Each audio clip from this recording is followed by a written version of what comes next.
Subscribe करें और bell दबाएं ताकि कोई खबर रह न जाए।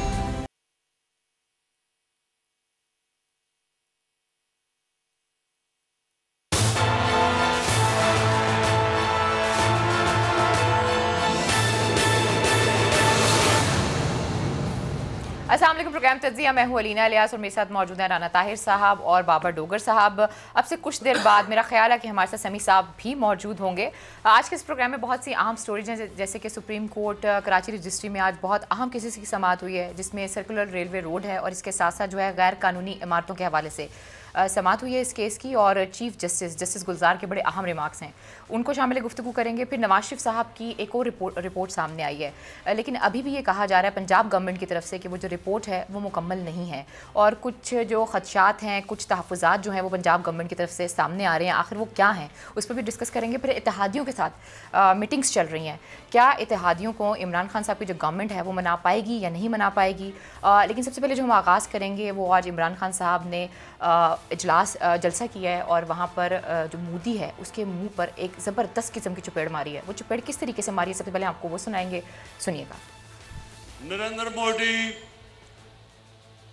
तुम ये जो तुमने स्टेटमेंट दी है कि मैं 11 दिनों में पाकिस्तान को फतह कर लूंगा, नरेंद्र मोदी लगता है आपने दुनिया की तारीख पढ़ी नहीं, लगता है आपकी डिग्री जाली थी। जी राना साहब, डिग्री जाली थी, तुमने दुनिया की तारीख जो है वो पढ़ी नहीं है। फिर इस हवाले से आज देखिए हमने कोर कमांडर की मीटिंग भी हुई है, उसमें बड़ा अहम जो है पैगाम दिया गया है। जी देखें अलीना, बात यह है कि वज़ीर आज़म इमरान खान आज आज़ाद कश्मीर के शहर मीरपुर गए थे। वहाँ उन्होंने एक बड़े जलसा आम से ख़िताब किया, जिसमें उन्होंने भारतीय मज़ालिम के हवाले से बड़ी खुलकर गुफ्तगू की। ठीक है। और जो गुज़श्ता कुछ दिनों से भारतीय क़यादत की तरफ से सियासी और अस्करी क़यादत उनकी जो है उसकी तरफ से गीदड़ बबकियाँ आ रही थीं, उनके हवाले से भी प्राइम मिनिस्टर साहब ने गुफ्तगू की। तो जो सबसे बड़ी बात इमरान खान ने, मैं समझता हूँ कि मोदी को समझ लेनी चाहिए, जो मैसेज पाकिस्तान के वज़ीर आज़म ने दिया है उन्हें, उसमें थोड़ी बहुत भी मोदी में अगर अकल हो तो उस समझ आ जानी चाहिए। वज़ीर आज़म ने कहा कि आप ये जो बात कर रहे हो ना कि जी 11 दिन में पाकिस्तान कर लूँगा, आपने एक गलती पहले की थी अपने तैयारे इधर भेजने की, और फिर हमने वो मूंछों वाला पायलट अमन के लिए पकड़कर आपके हवाले कर दिया था। लेकिन इसकी बाद अगर आपने गलती की तो ये आपकी आखिरी गलती होगी।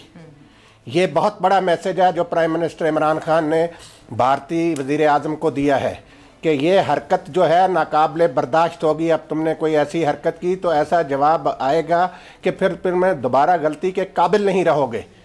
तो अलीना बात ये है कि मोदी जब से इक़्तिदार में आया है, इसने एक वहशियाना सोच अपने मुल्क में भी अपनाई हुई है।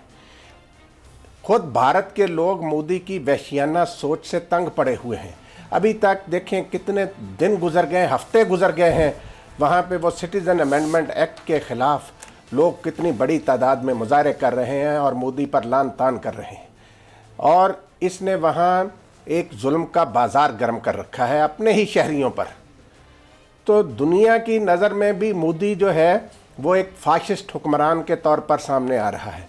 हम ये समझते हैं कि वज़ीर आज़म इमरान खान ने सफारती सतह पर ये बहुत बड़ा काम किया है कि मोदी का असल चेहरा और उसकी पार्टी का, बीजेपी का असल चेहरा, आरएसएस की दहशतगर्दी, इसको बड़े अच्छे अंदाज में और मौसर अंदाज में बेनकाब किया है। ठीक है ना। और दूसरी जो बात देखें, आज आपने बात की है कोर कमांडर्स कॉन्फ्रेंस, उसमें भी जनरल कमर जावेद बाजवा साहब की सरबराही में कोर कमांडर्स कॉन्फ्रेंस में भी बड़ा वाज़ेह मैसेज दिया गया है इंडिया को और इंडियन क़यादत को कि इन गीदड़ बबकियों से बाज रहो। पाकिस्तान की फ़ौज किसी भी जारहियत का भरपूर जवाब देने के लिए पूरी तरह तैयार है और कश्मीर इंशाअल्लाह ज़रूर आज़ाद होगा। तो ये अलीना बात ये है कि किसी को, भारत को किसी गलत फहमी में नहीं रहना चाहिए। ये जुल्म की जो स्याह रात है, कश्मीरियों पर जो जुल्म की स्याह रात मुसल्लत है, वो इंशाअल्लाह ख़त्म होने वाली है। आज प्राइम मिनिस्टर ने भी कहा कि मुझे पूरा यकीन है, अल्लाह पर पूरा ईमान है कि कश्मीर आज़ाद होकर रहेगा। ठीक है। अच्छा बाबर डोगर साहब, मैं आपकी तरफ आऊंगी। आज की जो सबसे बड़ी खबर मेरी नज़र में है वो ये है कि नवाज शरीफ साहब की जो मेडिकल रिपोर्ट है वो एक दफ़ा फिर से आई है, लेकिन वो जो रिपोर्ट है वो नामुकम्मल है और पंजाब गवर्नमेंट की तरफ से कुछ एतराज़ात जो है वो सामने आए हैं। पंजाब गवर्नमेंट ने क्या एतराज़ात लगाए हैं और मेडिकल जो रिपोर्ट है उसमें किन किन चीज़ों की कमी है? देखिए अलीना, ये कोई मेडिकल रिपोर्ट उस तरह की कोई रिपोर्ट नहीं है। सब ये तीसरी मेडिकल रिपोर्ट है जो शरीफ ख़ानदान ने सबमिट की है। सबसे पहले जो उनके डॉक्टर अदनान हैं उन्होंने सबसे पहले एक मेडिकल रिपोर्ट भेजी थी जिसमें उनकी जो बीमारी थी उसको समराइज़ किया गया था। उसकी समरी थी कि मियाँ साहब को ये बीमारियाँ हैं और उनके ये पाकिस्तान में टेस्ट किए गए थे। उस पर उस हवाले से एक मुकम्मल तौर पर समरी बनाकर भेज दी गई थी, जिस पर पंजाब गवर्नमेंट ने ये ऑब्जेक्शन लगाया था कि जनाब मियाँ साहब लंदन इलाज करवाने गए हैं, वहाँ पर उनके जो मेडिकल टेस्ट हुए हैं, जो उनकी मेडिकल कंडीशन है, हमें वो भेजी जाए। ये तो आपने पुरानी बीमारियों की एक समरी भेज दी है, जिस पर दूसरी दफ़ा डॉक्टर डेविड लॉरेंस जो हैं, जो नवाज शरीफ के ज़ाती मौलिज हैं लंदन में, उन्होंने एक समरी रिपोर्ट बनाकर भेजी जिसके साथ सिर्फ 2 टेस्ट थे।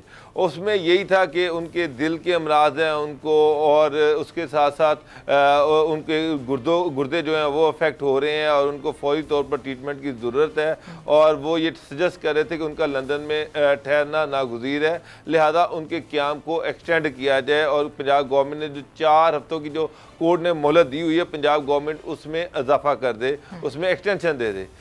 उस पर फिर वही इतराज़ आया, ये मेडिकल बोर्ड को भेजा गया लेटर। मेडिकल बोर्ड ने फिर वही इतराज़ लगाया कि जनाब इनके जो टेस्ट हुए हैं लंदन में, जो भी अभी तक टेस्ट हुए हैं, वो टेस्ट जो हैं वो टेस्ट रिपोर्ट्स, वो जो लैब की रिपोर्ट्स हैं वो भेजी जाएं ताकि असल रिपोर्ट सामने हो, उसकी बुनियाद पर मेडिकल बोर्ड को। लेकिन खबरें तो यही आ रही है ना बाबर डोगर साहब के मियाँ साहब की जो है वो सर्जरी होनी है। अगर किसी इंसान की सर्जरी होनी हो तो एक एक चीज़ की जो होती है वो रिपोर्ट आप देखते हैं, एक एक चीज़ का आप टेस्ट लेते हैं। तो इतना क्या मुश्किल है कि वहाँ से रिपोर्ट्स जो है वो पंजाब गवर्नमेंट को भेजना? यहाँ पर भी अगर हम देखें तो कुछ हमें इबाम सा नजर आता है, कुछ चीज़ें कंफ्यूज नजर आती हैं हमें। एक रिपोर्ट सी भेजनी है, नून लीग की गवर्नमेंट जो है या नून लीग के जो लोग हैं ये क्यों नहीं भेज रहे हैं इन चीज़ों को, क्यों रिपोर्ट्स नहीं भेज रहे?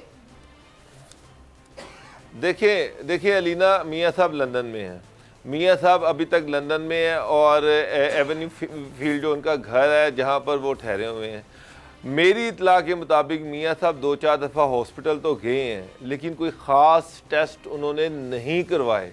जो हम समझ रहे हैं कि उनके हार्ट के यहाँ पर जब वो थे तो ये बार बार कहा जाता कि प्लेटलेट्स ऊपर नीचे जो हो रहे हैं, इसके मेडिकल रिपोर्ट्स आएंगे, इसके मेडिकल टेस्ट होंगे उनके, और उसके बाद हार्ट के टेस्ट होंगे, उनके किडनीज़ के टेस्ट होंगे, मुख्तलिफ टेस्ट होने हैं जो सहूलियात लाहौर में नहीं है। ऐसे टेस्ट जो लाहौर में नहीं हो सकते वो लंदन में ही हो सकते हैं। अब जो लंदन में गए हैं, मैंने वहाँ पर बेतहाशा लोगों से बात की, शी फैमिली के कुछ करीब लोग हैं, उनसे बात की।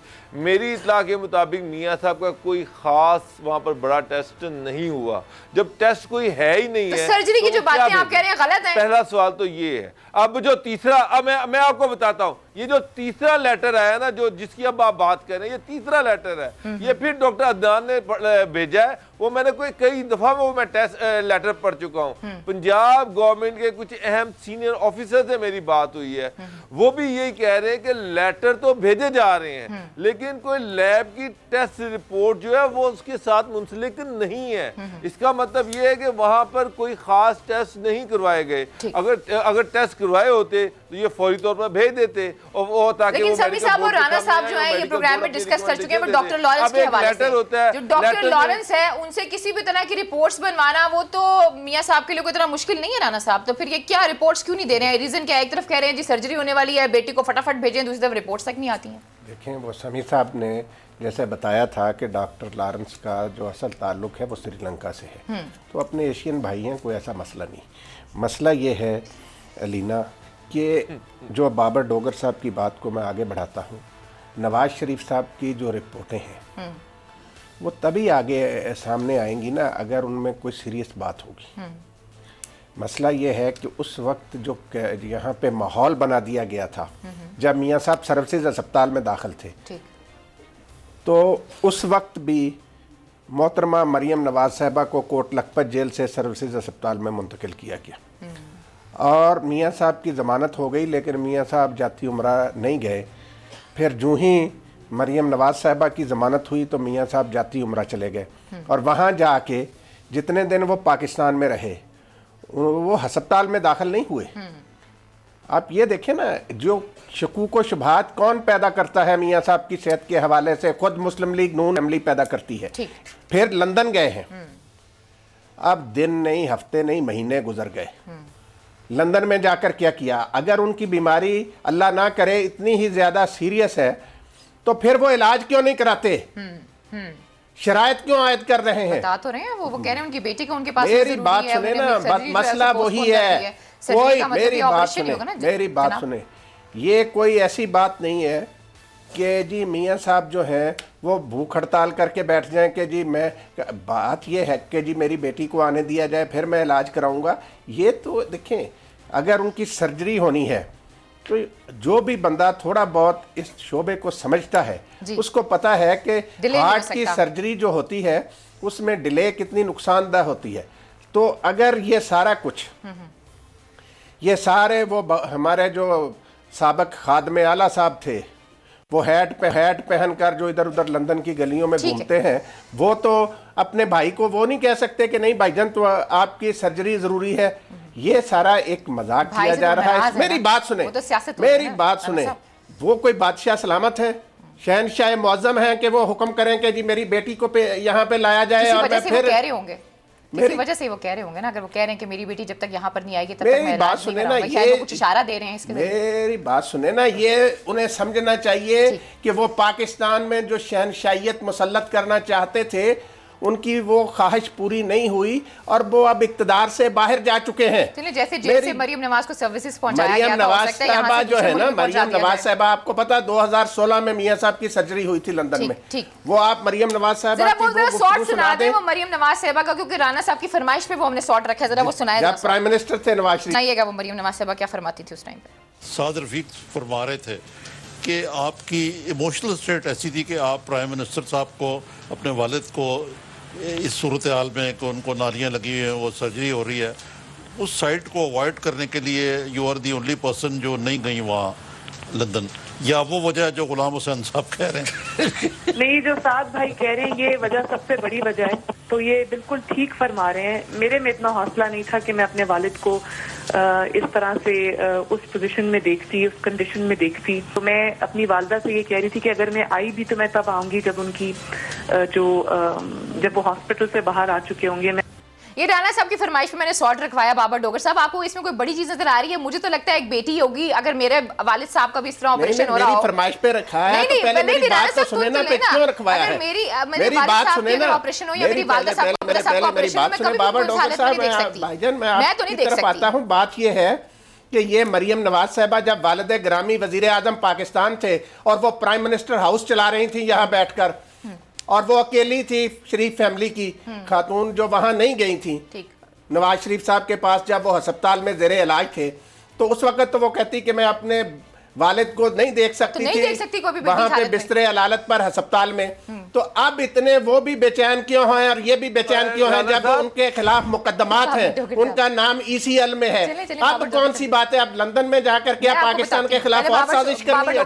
अच्छा जी राना साहब, ये क्लिप आधा चलाया गया है जी, ये क्लिप आधा चलाया गया है, उसमें से ये हिस्सा चलाया गया है कि जनाब मैं अपने वालिद को नालियों में नहीं दे सकती कि उनको नालियां लगी हुई हैं और उनका ऑपरेशन हुआ है। उसका दूसरा हिस्सा भी सुने, उसमें मरियम ये कह रही है, अगर ये पूरा क्लिप चलाएं तो उसमें मरियम ये कह रही है कि वालिद साहब ने कहा कि तुम्हें कुछ अहम जिम्मेदारियां दी गई हुई हैं, इसमें कुछ अहम जिम्मेदारियां तुम्हें दी गई हुई है प्राइम मिनिस्टर हाउस में, तुम वो जिम्मेदारियां पूरी करो। मुझे एक बात बताएं, जब आप प्राइम मिनिस्टर हैं, जब इक्तदार है, तो बेटी से कह रहे हैं कि तुम प्राइम मिनिस्टर हाउस पे कब्जा जमा के रखो, जो डिसीजन मैं तुम्हें कह के गया हूं वो करने हैं। अब जब वो प्राइम मिनिस्टर हाउस आपके पास नहीं है, अब वो जाती उमरा में बैठी हुई है, तो अब उस वक्त तो मियां साहब ने ऑपरेशन करवा लिया था, बेटी प्राइम मिनिस्टर देखिए ये बात हो रही है बाबर डोगर साहब 2016 की 2016 में कल की ये बात की थी कि उस वक्त कलसूम नवाज साहबा जिंदा थी। इस वक्त अगर आप पिछले 2 साल की पूरी हिस्ट्री उठा के देख लें तो मरियम नवाज उनके साथ साथ अपने वालिद साहब के जितने भी टेस्ट हो रहे हैं, जितनी भी चीजें हो रही है, वो मरियम नवाज साहबा देख रही है इस टाइम। और उस वक्त वो हुकूमत में थी, इस वक्त वो हुकूमत में नहीं है। अब प्रेफरेंस तो उनकी यही होगी ना कि अपने वालिद साहब के पास वो रहें, ना कि जिस तरह उन्होंने अपनी माँ को खोया वैसे अपने बाप को भी खो दें। आप मुझे बताएं कौन सी बेटी बर्दाश्त कर सकती है? ये आपकी बेटी बर्दाश्त करेगी बाबर डोगर साहब? ये मुझे एक बात बताएं, ये कानून फिर सबके लिए ऐसे होना चाहिए ना, खाली मरियम नवाज के लिए ये कानून नहीं होना चाहिए ना कि फिर बेताशा बेटी हैं, आप हर बेटी की बात कर रही हैं, बाकियों को भी ये फैसिलिटी दी जानी चाहिए, बाकियों को भी ये फैसिलिटी दी जानी चाहिए कि बेटी जेल में है, बाप हॉस्पिटल में है, बगैर किसी कानून के, बगैर किसी जस्टिफिकेशन के बेटी को वहां से पकड़ के उनके बाप के पास इजाजत के लिए लाया जाता है और वो कई कई दिन बगैर किसी बेल के, बगैर किसी कानून के वहां पर बैठी इजाजत कर रही है। मैं बताता हूँ बेताशिया लोग जेलों में बैठे हुए हैं, जिनके रिश्तेदार कब मर जाते हैं, उनको वहां से बाहर नहीं निकाला जाता, बेल होने के बावजूद प्रोसीजर लंबे होते हैं, वो बेचारे वो प्रोसीजर की नजर हो जाते हैं। यहाँ पर ये है कि जब जिसका जो दिल करता है कर लेते हैं, इनके आगे कानून है ही नहीं है, बाकी सारे बेचारे कीड़े मकोड़े हैं, वो इंसान नहीं है। वहां पर बेटियों के जज्बात नहीं है, वो भी लोग पाकिस्तानी हैं, वो भी उतने पाकिस्तानी हैं जितने ये पाकिस्तानी हैं, लेकिन दोनों के लिए अलग-अलग कानून है। खान साहब तो ये कहते थे कि दोनों एक पाकिस्तान होगा, गरीब के लिए भी अमीर के लिए भी। यहाँ तो कई पाकिस्तान बन गए हैं। मैं पहले आप जेल से अस्पताल लेके गए, अब पाकिस्तान से लंदन लेके जा रहे हैं। ये तो फिर या तो ये फैसिलिटी सभी के लिए हो, ये मरियम का अपने वालिद से कोई अनोखा प्यार नहीं है, बाकी बेटियों को भी इसी तरह प्यार है, फिर उनको भी यही रायतें मिलनी चाहिए। मेरा तो पॉइंट यही है। बिल्कुल आपने सही बात की है। 100% जो आपने दूसरा पॉइंट बनाया ना डोगर साहब, वो बिल्कुल ठीक बनाया। लेकिन कल ख्वाजा आसिफ साहब ने कामरान खान साहब के शो में बहुत बड़ी बात की है। मैं चाहूंगी पहले आप वो बात सुने, उसके ऊपर भी मैं आप लोगों का कमेंट लेना चाहूंगी।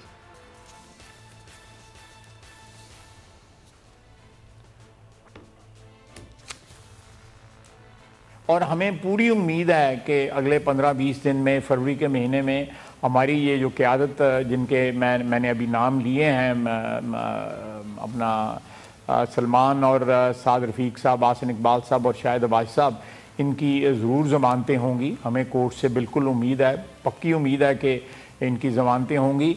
और मैं समझता हूँ कि इनके बाहर आने से जो ज़्यादा वाइब्रेंट जो है हमारी पार्टी हो सकेगी। जो हैंडीकैप्स हैं इन लोगों के पाबंद सलासल होने की वजह से, नवाज शरीफ और शहबाज शरीफ के बाहर होने की वजह से, ये उस जो गैप जो है वो फिल हो जाएगा। और जो आप जिसकी तरफ पॉइंट आउट कर रहे थे कि आपको थोड़ा सा नजर आ रहा है कि हम जी राना साहब पहले आप इस पे कमेंट करें। वो कह रहे हैं आने वाले 10 से 15 दिन जो हैं उसमें बहुत बड़े बड़े जो इनके नाम हैं, जितने भी इस वक्त जेल में मौजूद हैं, शायद फाकान अब्बासी साहब हो गए या बाकी सब लोग हैं, सब बाहर आ जाएंगे और फिर हमारे पास एक ग्राउंड होगा कि हम प्रॉपर तरीके से आगे चीज़ों को लेकर चल सकें। देखिए अलीना, बात यह है कि जो भी बंदा अदालत आलिया के पास जाता है कोई दरखास्त लेकर, बिल्कुल, तो उसे उम्मीद होती है कि अदालत आलिया से उसे रिलीफ मिलेगा। बिल्कुल ऐसा तो इस हद तक तो मैं समझता हूँ कि ख्वाजा आसिफ साहब अगर ये उम्मीद करते हैं कि उन्हें के लीडरों को रिलीफ मिल जाएगा तो उनकी ख्वाहिश हो सकती है। फैसला तो अदालत ही करेगी। जैसे जो बुनियाद वो बता रहे हैं ना, वो ऑर्डिनेंस है ना सर, जिसके ऊपर तरमीम की गई ना सर, वो भी तो बताएं ना किया किसने, वो फैसला जो है देखिए ना, उसी पे अदालत करेगी ना सर। बात सुने ना, वो दरखास्त गुजार हैं बिल्कुल अदालत के सामने और उम्मीद करते हैं कि अदालत उन्हें रिलीफ देगी। तो ये तो हर दरखास्त गुजार उम्मीद करता है। तो इसलिए ख्वाजा आसिफ साहब भी अगर कोई उम्मीद कर रहे हैं तो इसमें कोई चंबे वाली बात नहीं, फैसला अदालत करेगी। जो भी फैसला, बाकी लोग भी जमानतों पर रिहा हुए हैं और अगर वो भी जमानत पर रिहा हो जाते हैं तो उसमें भी कोई ऐसी अनहोनी बात नहीं होगी। आप कह रहे हैं उम्मीद कर रहे हैं, उम्मीद पे दुनिया कायम है, ख्वाजा आसिफ ने भी उम्मीद लगाई। देखिए हर दरखास्त, जो बंदा भी दरखास्त लेकर अदालत में जाता है वो किसी उम्मीद पर ही जाता है। उम्मीद क्या है वैसे, ऐसी कौन सी उम्मीद की किरण है कि इतनी बड़ी बात कर रहे हैं ख्वाजा साहब के आने वाले दिनों में बड़े बड़े लोग हैं जो बाहर आएंगे। जी अलीना, मैं आपको बताता हूँ, आज हमजा शहबाज की बेल थी जस्टिस मुजाहिर अली नकवी साहब की कोर्ट। बिल्कुल। अब आप वहाँ पर कॉमेडी ऑफ एरर्स देखें। वहाँ पर उनसे पूछा गया, प्रोसिक्यूटर से, वहाँ पर इन्वेस्टिगेशन लैब के ऑफिसर वो भी थे, उनसे पूछा गया कि जी ये जो हमजा शुगर मिल थी, ये जो रमज़ान शुगर मिल थी, इसके कितने डायरेक्टर थे हमजा समेत। उन्होंने कहा जी हमें तो नहीं पता कितने डायरेक्टर थे, क्योंकि वो बंदा जिसने इन्वेस्टिगेशन की थी वो तो छुट्टियों पर गया हुआ है, उसके वो पेपर हैं। उस पर जो जज मुजाहिर नकवी साहब से, जस्टिस मुजाहिर नकवी, उन्होंने कहा कि जनाब आपको तो प्राइड ऑफ परफॉर्मेंस मिलना चाहिए, आपकी परफॉर्मेंस इतनी जबरदस्त है कि जिसने इन्वेस्टिगेशन की वो छुट्टी पे गया हुआ है, जो प्रोसिक्यूटर है उसको पता कुछ नहीं है, जो साथ इन्वेस्टिगेशन ऑफिसर है वो 6 दिन पहले साथ आया है। उसके बाद एक और सवाल पूछा गया कि जनाब इसमें इस केस में बड़ा जिम्मेदार कौन है, बड़ा मुलजिम कौन है। उस पर बताया गया वो शहबाज शरीफ हैं, क्योंकि वो चीफ मिनिस्टर थे, उन्होंने अप्रूवल दी नाले बनाने की। जिस पर उनसे पूछा गया कि जब उनकी हाई कोर्ट ने बेल जो थी अप्रूव की तो आप उस पर सुप्रीम कोर्ट क्यों नहीं गए, उसके खिलाफ अपील में क्यों नहीं गए? कोई जवाब नहीं था नैब के पास इस सवाल का।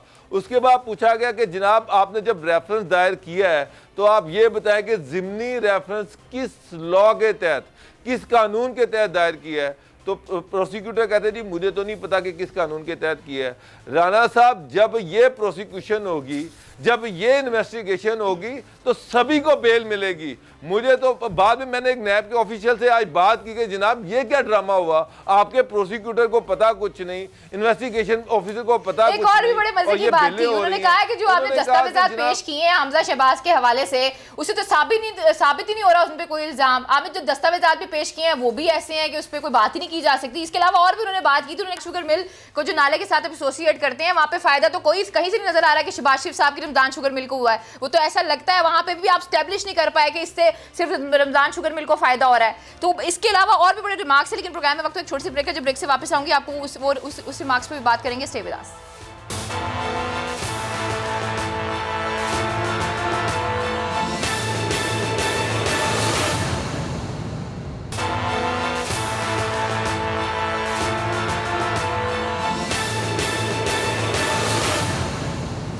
वेलकम बैक नाज़रीन, एक दफ़ा फिर आपको खुशामदीद कहते हैं। राना साहब, आज का जो दिन है वो सेक्रेटरी रेलवे के लिए कुछ अच्छा नहीं था। जस्टिस गुलजार साहब ने बड़े अहम सवाल पूछे लेकिन एक भी जवाब नहीं था उनके पास, और उन्होंने कहा कि जो प्रोजेक्ट डिले हो रहा है सर्कुलर रोड वाला, रेलवे वाला, उसकी सबसे बड़ी जो रीज़न है वो गवर्नमेंट है। This is what he said. देखिए अलीना, बात यह है कि चीफ जस्टिस पाकिस्तान जस्टिस गुलजार अहमद साहब की सरबराही में आज कराची में बड़े अहम मुकदमात की समाअत हुई, जिनमें ये रेलवे सर्कुलर रेलवे वाला मामला भी शामिल था। और चीफ जस्टिस साहब ने सेक्रेटरी रेलवे से मुखातिब होकर कहा कि भाई आप मुंशी नहीं है, सेक्रेटरी हैं रेलवे के। और उनका कि इसमें कोई बहाना नहीं चलेगा, मुझे सर्कुलर रेलवे असल हालत में चाहिए।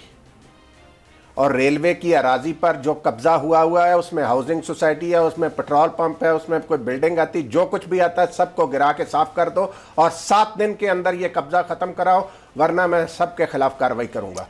और इसमें उन्होंने सिंध हुकूमत को भी है कि वो इनके साथ ताउन करे, जो भी है ये सारा अमल। और देखें इसके साथ साथ बात यह है कि चीफ जस्टिस साहब ने इन्हें पहले भी टाइम दिया था 2 हफ्ते का, तो उसमें ताखिर उन्होंने कहा इसको CPAC में नथी कर रहे हैं जिसका कोई जवाज़ नहीं, तो ये उन्होंने कहा इसमें मज़ीद ताख़ीर बर्दाश्त नहीं होगी।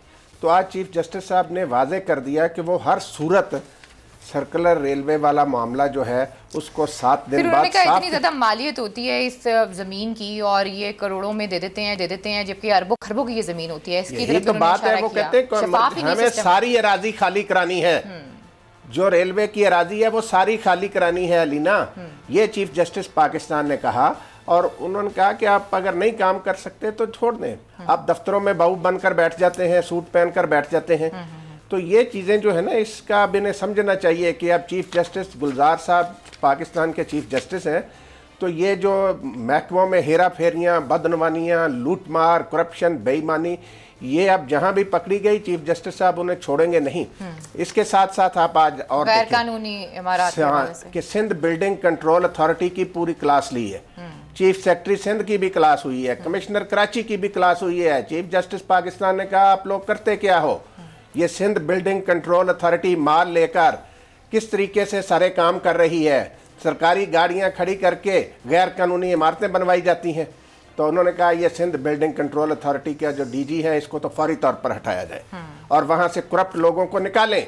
चीफ मिनिस्टर सिंध को चीफ जस्टिस ने हुक्म दिया है कि आप करप्ट अफसरों को उनके ओहदे से फौरी तौर पर हटा दें। तो तो अलीना, ये जो देखें मूड सुप्रीम कोर्ट का लग रहा है करप्शन के हवाले से ज़ीरो टॉलरेंस, और उन्होंने बिल्कुल दो टोक अंदाज में इनको आज मैसेज दिया है और चीफ सेक्रेटरी को कहा है कि भाई आप खुद ये सिंध बिल्डिंग कंट्रोल अथॉरिटी को देखें, वहाँ पे एक अलादीन पार्क है, उसके साथ ज़मीन पर कब्जा करके एक बड़ी बिल्डिंग खड़ी की गई।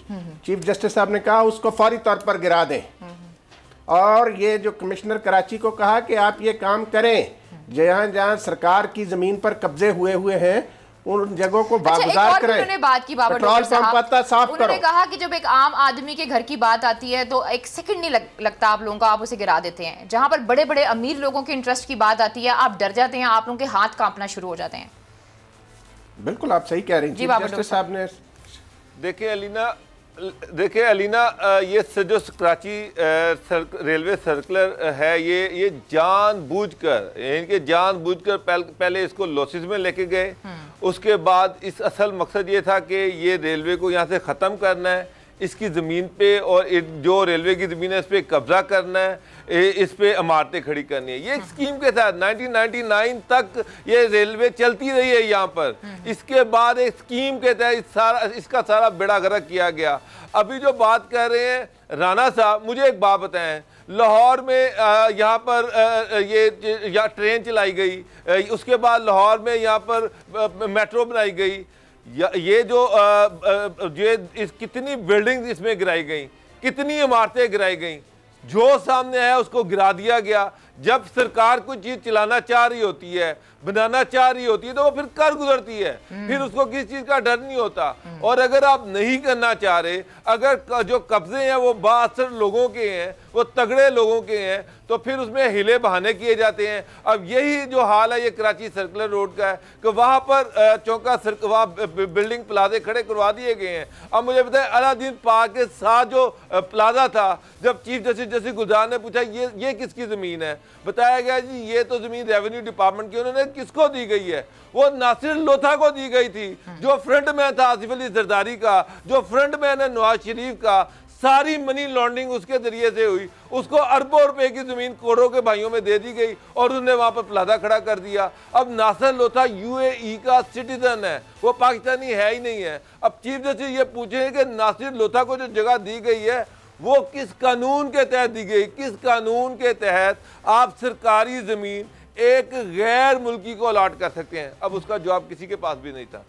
हालात तो ये हैं कि वो लोग जिन्होंने आपकी मनी लॉन्ड्रिंग की, जिन्होंने आपका पैसा यहाँ से बाहर भिजवाया, उनको खुश करने के लिए भी अरबों रुपए की जमीन कोड़ियों के भाव दे दी गई।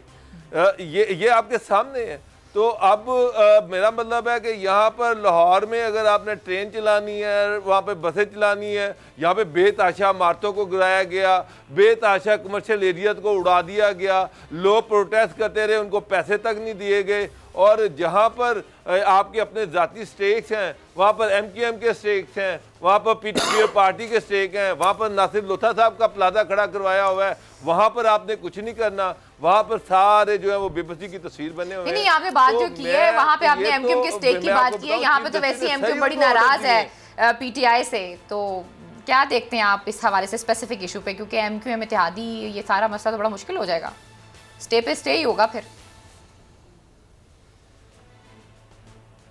देखें जो भी है, आप चीफ जस्टिस जो है वो उनके वहाँ पीटीआई क्या करे? चीफ जस्टिस की ऑर्डर है कि 7 दिन के अंदर इसको गिराया जाए। मैं मतलब कि आज एक बंदा तो उड़ गया, बिल्कुल आज तो एक बंदा तो उड़ गया। अगर कमिश्नर को उन्होंने ऑर्डर दिए हैं, कमिश्नर साहब नहीं गिराते तो फिर वो भी फारिग हो जाएंगे। ठीक है। अच्छा, एक और चीज बड़ी इंपॉर्टेंट आज चल रही है राणा साहब, मैं आपको एक बात बताऊं, एक चीज, लाहौर में एक पेट्रोल पंप है, यकीन जाने एक इन्फ्लुएंशियल बंदे को दिया हुआ था, वो 7,000 रुपया महाना लीज पे और 84,000 रुपया सालाना उसकी लीज थी। वही पेट्रोल पंप जब चीफ जस्टिस साकिब निसार ने उसका नोटिस लिया तो वो 4 करोड़ रुपया सालाना पे गया है। 4 करोड़ रुपया सालाना लीज। आप उन्हीं की बात तो नहीं करते जो प्रोग्राम भी करते हैं। कहाँ पे 4 करोड़ रुपया?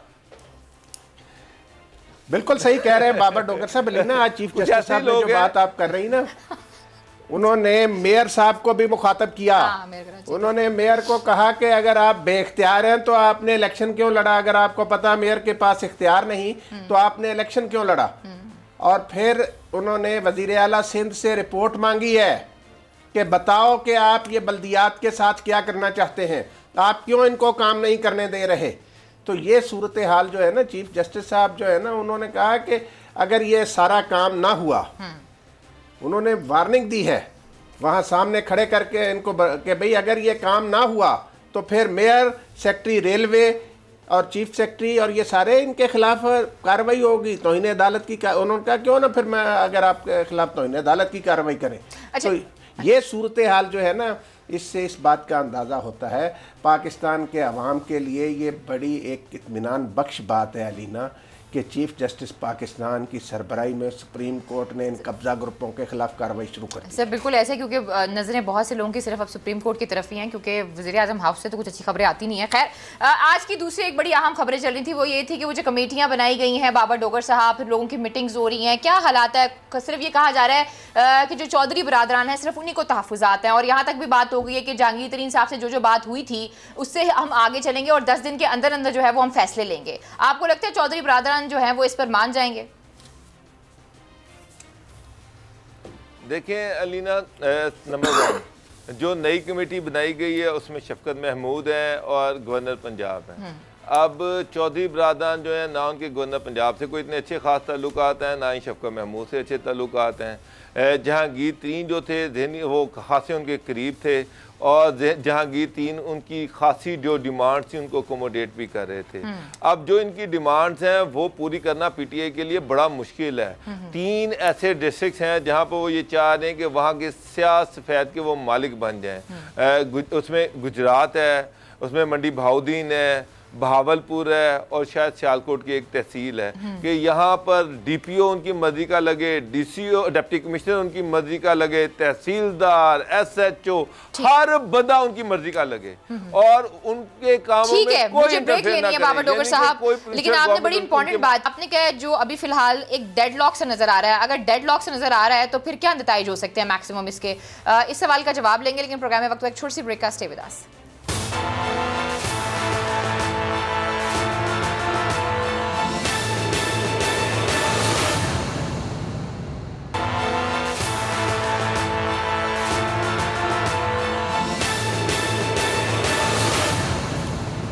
वेलकम बैक नाज़रीन, तो फिर आपको खुशामदीद कहते हैं। अनान साहब, आपकी इजाज़त से मैं ये सवाल ज़रा पूरा करना चाहूँगी। मुझे ये बताइएगा बाबर डोगर साहब कि अगर जो मुतालबात किए जा रहे हैं काफ लीग की जानिब से, अगर पीटीआई उनको नहीं मानती तो पीटीआई और काफ लीग के पास फिर क्या ऑप्शन रह जाएगी, क्या कर सकते हैं मैक्सिमम दोनों? देखिए अलीना, एक चीज़ तो क्लियर है कि इमरान खान पीएमएलक्यू की जो भी डिमांड्स हैं उसको किसी सूरत में पूरा करने के मूड में नहीं है। 20 अरब रुपए के डेवलपमेंट फंड ये मांग रहे हैं, अपनी मर्जी की ब्यूरोक्रेसी ये मांग रहे हैं। मुझे एक बात बताएं कि पंजाब में 150 के करीब पीटीआई के एमपीएज हैं, कोई 100 के करीब पीटीआई के एमएनएज हैं। वो अगर इनकी ये सारी डिमांड्स मानते हैं तो वो भी यही डिमांड कर रहे हैं कि हमारे डिस्ट्रिक्ट में हमें भी अपनी मर्जी की ब्यूरोक्रेसी रखनी दी जाए, हमें भी डेवलपमेंट के फंड दिए जाएं। अगर 20 अरब रुपया पीएमएलक्यू को दे देंगे तो बाकी पूरी पार्टी जो पंजाब में बैठी हुई है उसको क्या देंगे? इतने फंड्स इनके पास हैं, फंड्स तो पहले ही कोई नहीं है, डेवलपमेंट के फंड्स की तो पहले ही इतनी कमी है, और वो ये जिस तरह से पीएमएलक्यू डिमांड कर रही है, मेरा नहीं ख्याल कि इमरान खान किसी सूरत में भी वो डिमांड पूरा कर सकते हैं। ना वो इनको इतना ज़्यादा एडमिनिस्ट्रेटिव कंट्रोल देंगे, ना ही वो इस तरह से इनको फंड्स देंगे। मुझे तो ये लग रहा है कि पीएमएलक्यू जो है अल्टीमेटली इसी तनख्वाह पर काम करेगी। इन्होंने कहीं नहीं जाना, रहना यहीं पर है, बस आंखें दिखाना चाह रहे हैं कि थोड़ा बहुत कुछ मिल जाए। अब देखें कि क्या मिलता है। अभी तक तो गवर्नमेंट कुछ देने के मूड में नहीं है। हाँ, थोड़ी बहुत 2-4 ट्रांसफर पोस्टिंग उस्मान बुज़दार इनके कहने पर की हैं, लेकिन जिस तरह की ये इंडिपेंडेंस मांग रहे हैं डिस्ट्रिक्ट में, वो किसी सूरत में इनको देने के लिए गवर्नमेंट तैयार नहीं। अच्छा, आप कह रहे हैं कि गवर्नमेंट जो है वो बिल्कुल भी देने के लिए तैयार नहीं है, लेकिन खबरें कुछ इस तरह की भी आ रही हैं कि हो सकता है कि इमरान खान साहब जो है वो जहांगीर तरीन साहब से मुलाकात करें। उस मुलाकात का फिर मकसद क्या हो सकता है?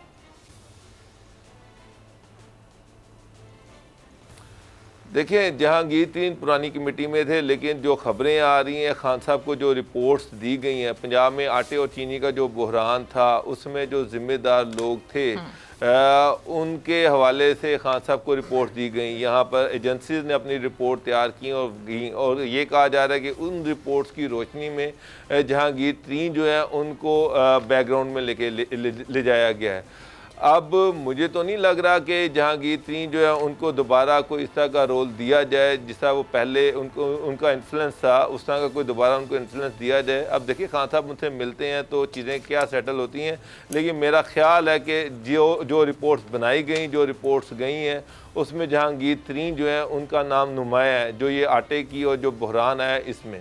ठीक है राना साहब, मुझे अभी जो बाबर डोगर साहब ने बात की, उन्होंने कहा काफ लीग जो है वो शोर मचाएगी और जिस तनख्वाह पे काम कर रही है उसी तनख्वाह पे काम करती रहेगी। Do you agree with that? देखिए, मैं बाबर डोगर साहब की इस बात से इत्तेफाक नहीं करता। मसला ये है, देखें, ये अब बात ना, ये जो बाबर डोगर साहब ने बात की है ना, ये काफ लीग के कुछ लोगों की सोच ऐसी हो सकती है, लेकिन इस वक्त जो मामला अड़ा हुआ है ना, उसमें कतई तौर पर यह बात शामिल नहीं थी जो तहरीरी मुआहदा हुआ था कि किसी की मर्ज़ी के बंदे तैनात होंगे। वो इस वक्त जो काफ लीग की बुनियादी डिमांड है प्राइम मिनिस्टर पाकिस्तान से, वो ये है कि इलेक्शन जीतने के बाद और इलेक्शन जीतने से पहले जो बातें तय हुई थी उन पर अमल दरामद किया जाए। ठीक। उनका कहना यह है कि उन बातों पर अमल दरामद नहीं हुआ और उस बात से पीटीआई भी इत्तफाक करती है कि ये मामलात ऐसे हैं जिन पर अमल दरामद होना चाहिए। अब मसला अड़ा कहाँ पे है? जो बात आपने जहांगीर तरीन साहब की है, जहांगीर तरीन साहब का बाबर डोगर साहब ने सही निशानदेही किया, उनके अपने मामलात हैं। ठीक है। प्राइम मिनिस्टर साहब को वो अपनी पोजीशन क्लियर करने के लिए मिलना चाहते हैं, वो कोई पंजाब की सूरत हाल के हवाले से या इत्तेहादियों के हवाले। मेरी बात सुने, जहांगीर तरीन साहब जो है ना, उनको कमेटी में शामिल नहीं किया तो वो इमरान खान ने नहीं किया ना, वो इमरान खान का फैसला है। बिल्कुल ऐसा। पीटीआई की तरफ से कौन मुज़ाकरात करेगा, इमरान खान ही फैसला करेंगे। आज परवेज खटक साहब ने भी वाज़े तौर पर कह दिया कि भाई ये प्राइम मिनिस्टर का फैसला है कि कमेटी में, आज देखिए सारी कमेटियों की मीटिंग हुई असद कैसर साहब की सरबराही में, फिर एक कमेटी MQM से भी मिली, तो इनके मामलात जो है ना किसी जगह जा नहीं रहे, ये वाकईतन हफ्ते 10 दिन में हल हो जाएंगे। साहब ने एक और भी बात की है जो कि चल भी नहीं है खबरें इस हवाले से, आटा और चीनी के हवाले से, कि एजेंसीज की रिपोर्ट आई और पता चला कि इसमें 45 और 50% जो है वो जहांगीर तरीन साहब का है सारा इशू।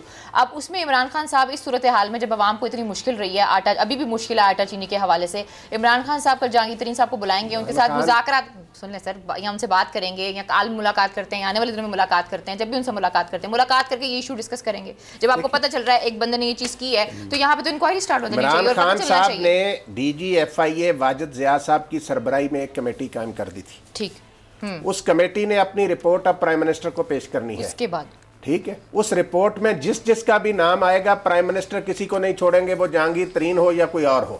FIA की DG की तो रिपोर्ट आनी है ना, लेकिन इससे पहले हमारी एजेंसी से रिपोर्ट दे चुकी है सर, वो रिपोर्ट किसी बुनियाद पे दी होगी ना, आप उनको एक और अपनी तस्दीक करानी है, वाजिद ज़िया साहब से तो करा लें, बहुत अच्छी चीज है ये। वो जो इंक्वायरी रिपोर्ट जाएगी उस पर एक्शन होगा। बहुत बहुत शुक्रिया जी बाबर डोगर साहब आपका भी और राना ताहिर साहब आपका भी। आज हम तीनों को इजाजत दीजिए, अपना बहुत ख्याल रखिए, अल्लाह ने के बाद।